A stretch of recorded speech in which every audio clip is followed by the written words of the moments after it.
Welcome back, everyone. I'm so glad you decided to join me for another Moxxie video that is designed to teach you how to read the tarot for yourself and for other people.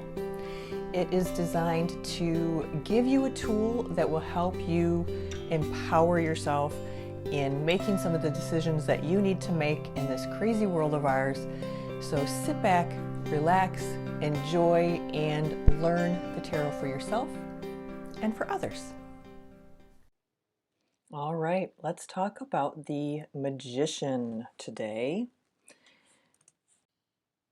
Before I get started though, I just wanted to let you know that these YouTube videos are designed anyway to be short, sweet, concise, little bits of information to get you started with the tarot.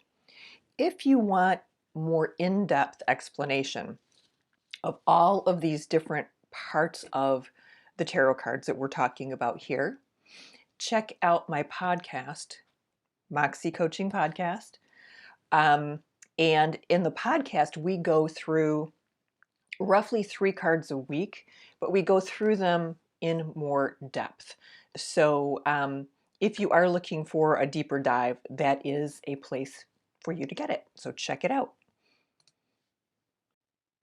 The Magician is the second card in the Major Arcana, but it is labeled number 1. So if you remember, the Fool is labeled 0.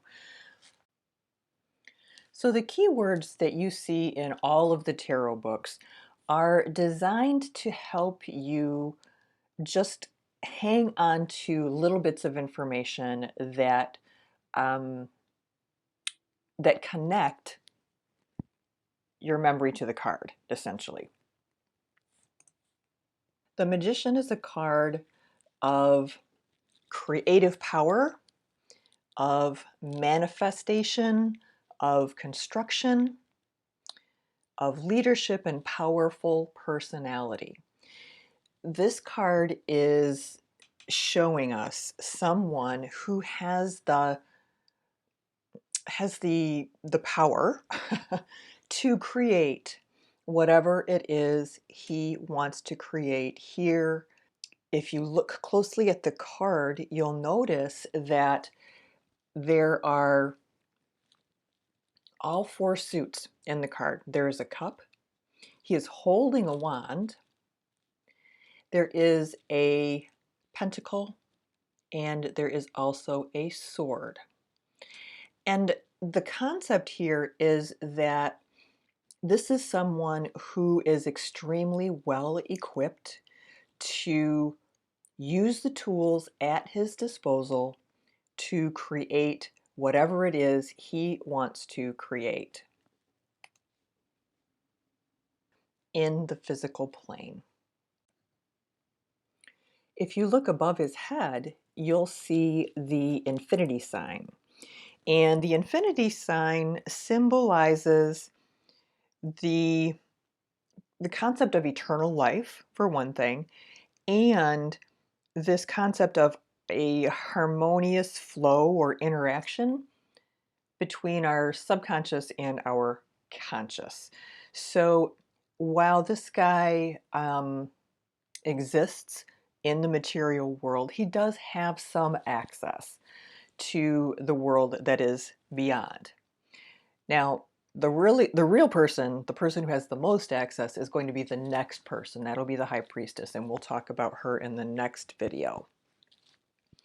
The other things that you'll see when you look at this card in terms of the symbolism are the colors red and white. White, like we said last week, is a color of purity, and red is more of a color of passion and power and sometimes even sexual power. And the other symbols, as I already said, are the different suits that we have, right? The 4 suits. So this card is, just to wrap it up, is a card of potential energy, potential power, manifesting something new, creating whatever it is you want to create. People whose birth card is the magician, and you can find the birth card course, there's a free one on my website. Um, People whose birth card is the magician are very powerful people, very sort of strong personalities often, and very motivated, great at getting things done.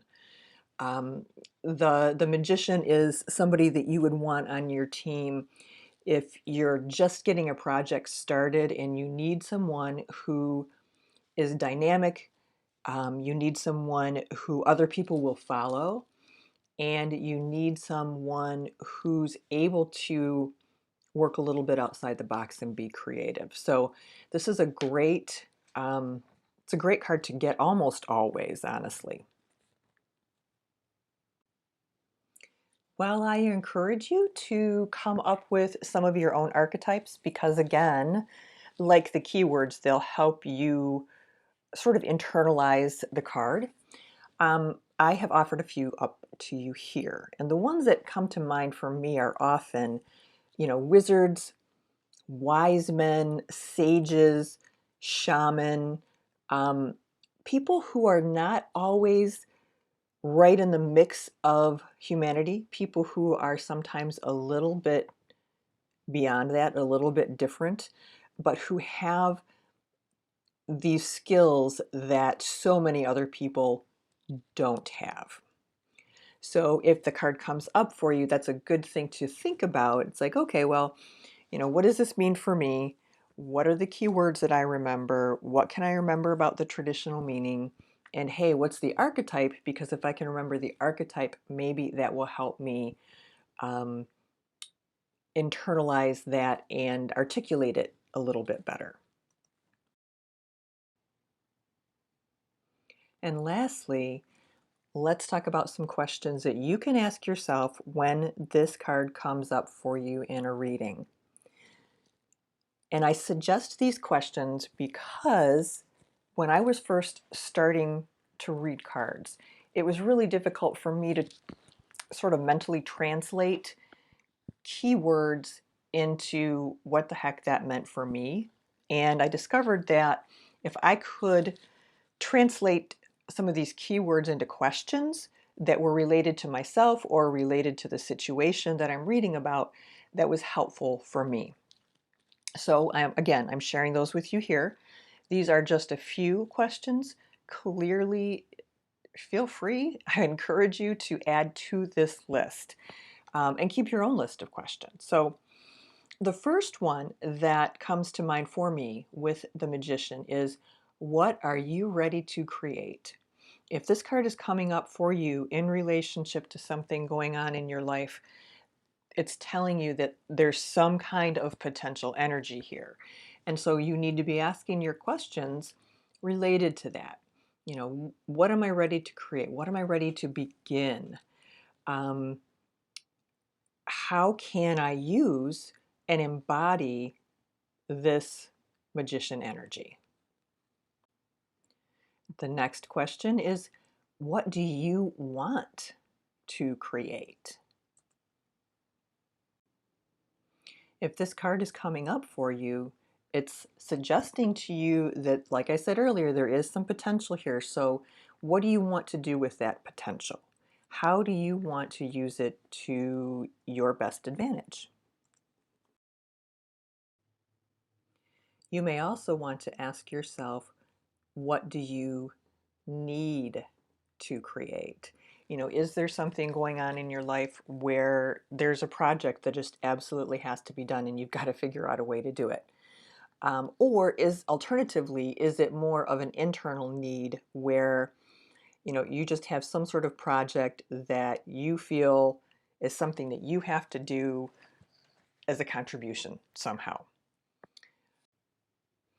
And the last couple questions I would suggest that you consider asking are, what am I trying to manifest? And am I willing to put in the work? And that's really the big one in this slide. Because, you know, if we're not willing to put in the work, we can have all of the best cards in the world come up, and it's not going to do us any good. You know, the tarot will direct us, the tarot will provide us insight, but it's not going to do the work for us. So that is also a question that I would encourage you to ask when this card comes up, when there's something big that you're looking into and something big that you're planning for. If all else fails as you try to translate keywords and, you know, just phrases into a full understandable meaning of the card, you can ask yourself these 3 questions. And you can ask yourself these 3 questions for any card that comes up. Number 1, do I need to embody the energy of this card? Is this card coming up for me as a suggestion for how to be? Number 2, do I need to avoid embodying the energy of this card? Is it coming up for me to say, this is not how you should be? That maybe right now this is a little bit over the top for the situation. And then lastly, you can ask yourself, do I know anyone related to this situation, the situation that I'm reading about, who embodies the energy of this card?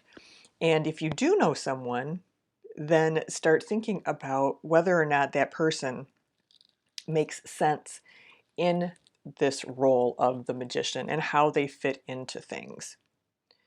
So, you know, learning the cards, while some people will say is just flat out memorization or flat out, you know, intuitive or psychic gifts if you have them,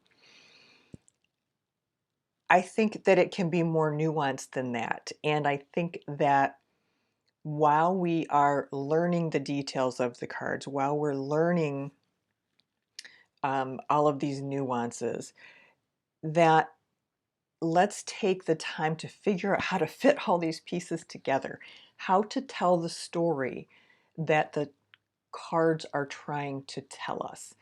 And that's sort of the purpose of all of these questions and the archetypes, just as a way to get you to start looking at the tarot, you know, certainly through the traditional Rider-Smith-Waite lens, because that's the perfect place to begin and it's a perfect place to learn, but also from the perspective of how you can make a story, a meaningful story.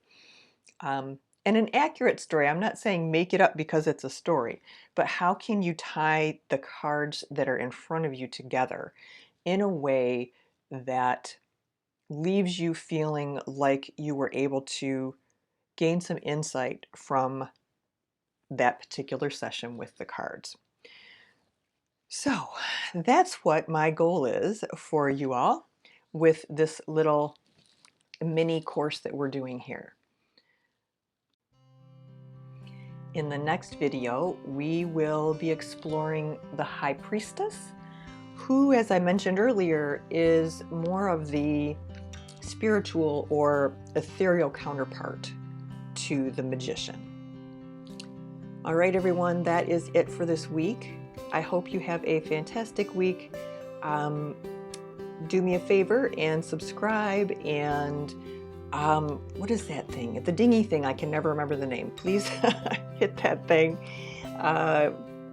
Check out the podcast. As I mentioned earlier, the podcast episodes are actually right here inside of YouTube as well. So plenty of information here for any of you who are interested in jumping in, learning the tarot, and seeing what it can do for you. Be well.